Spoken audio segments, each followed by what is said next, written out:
네, 안녕하십니까. 의정부성민교회 신은우 목사입니다. 먼저 제 부족한 영상을 시청해 주시고 구독해 주신 여러분께 감사를 드립니다. 아직 구독을 하지 않으셨다고 한다면 선한 영향력을 더 발휘할 수 있도록 구독해 주시면 감사하겠습니다. 오늘은 골로새서 1장 24절에서 29절 말씀을 가지고 그리스도의 남은 고난이라는 제목으로 말씀을 드리려고 합니다. 바울은 골로새 1장 24절에 그리스도의 남은 고난을 내 육체에 채우노라고 했습니다.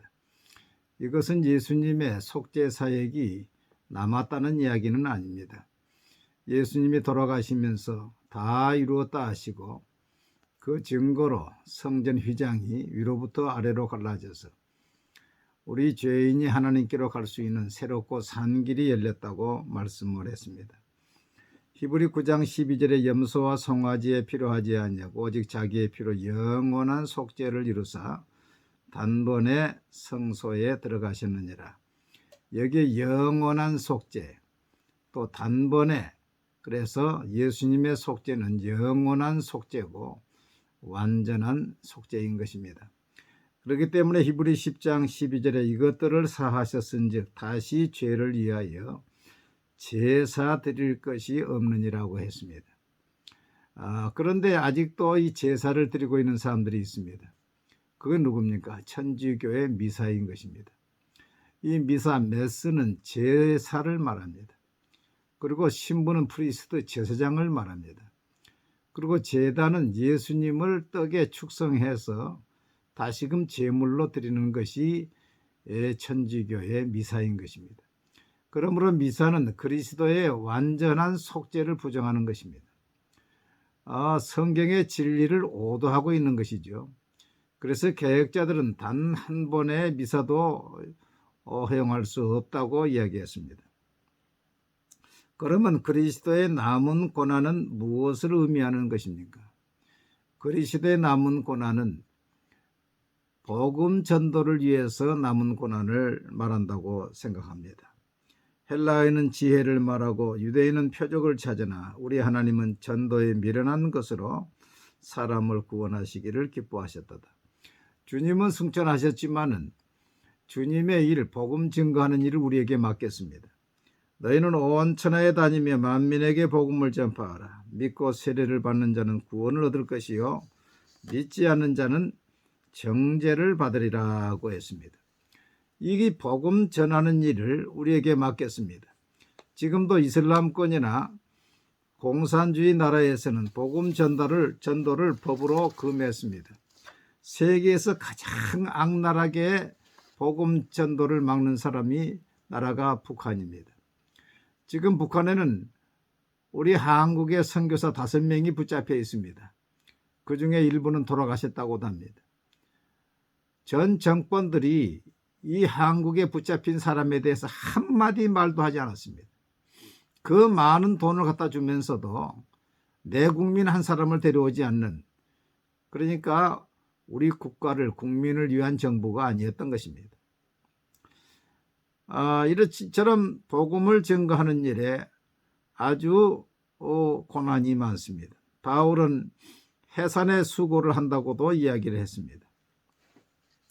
바울은 고린도후서 11장에서 내가 수고를 넘치도록 하고 옥에 갇히기도 더 많이 하고 매도 수없이 맞고 여러 번 죽을 뻔하였으니 유대인에게서 40에 하나 감한 매를 5번 맞았으며 3번 태장으로 맞고 1번 돌로 맞고 3번 파선하고 일주일을 깊은 바다에서 지냈으며 여러 번 여행하면서 강의 위험과 강도의 위험과 동족의 위험과 이방인의 위험과 시내의 위험과 광야의 위험과 바다의 위험과 거짓 형제 중에 위험을 당하고 또 수고하며 애쓰고 여러 번 자지 못하고 줄이며 목마르고 여러 번 춥고 굶고 헐벗었노라고 했습니다. 이 말씀을 보면서 나는 목회하고 전도하면서 주님을 위해서 매를 맞아본 적이 있는가? 주님을 위해서 춥고 굶어본 적이 있는가? 저는 복음 전도하다가 욕을 당한 적은 있습니다만은 매를 맞아본 적도 없고 굶어본 적도 없고 춥고 헐벗은 적도 없습니다. 참으로 부끄러운 생각이 들었습니다. 두 번째로 그리스도의 남은 고난은 제자를 양육하는 데의 고난을 말하는 것입니다.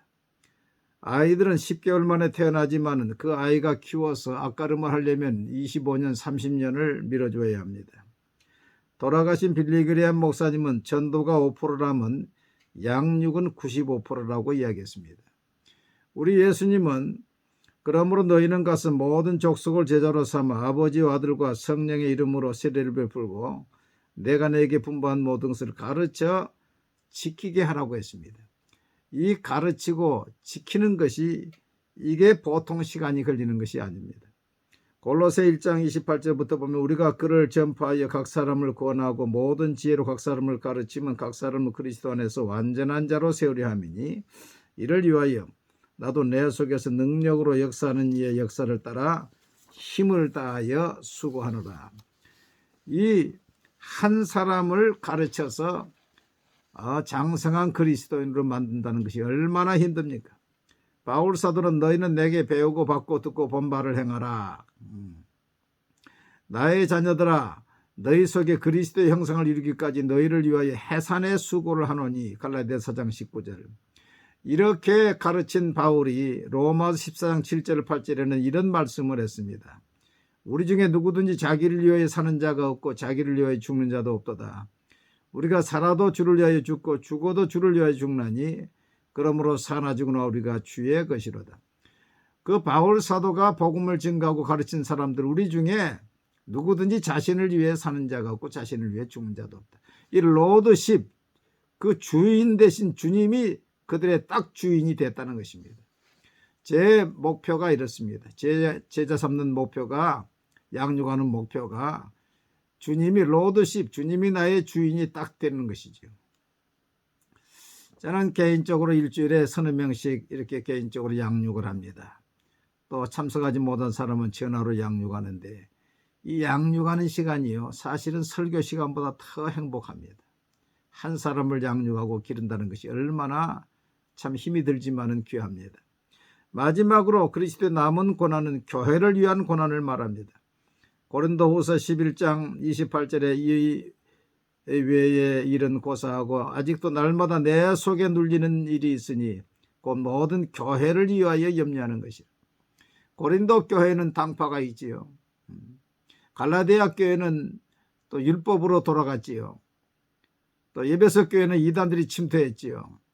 이런 교회들을 위해서 염려하는 것. 여러분 교회를 섬기면서 하나님의 교회를 세우는 것이 얼마나 참 힘이 듭니까? 그러나 그 교회를 위해서 힘쓰고 애쓸 때에 그것은 주님의 남은 고난을 우리에게 육체에 채우는 것이고 그럴 때에 주님이 상을 주시는 것입니다.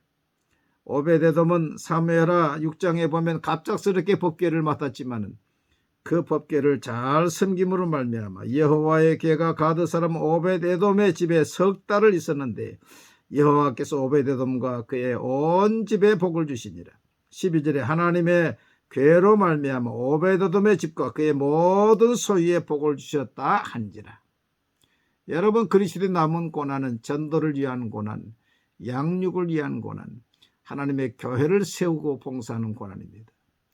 여러분 하나님의 교회를 위해서 힘쓰고 고난을 당하지만 그 하나님의 교회로 말미암아 복을 받았듯이 우리도 하나님의 교회를 통해서 복을 받는 것입니다.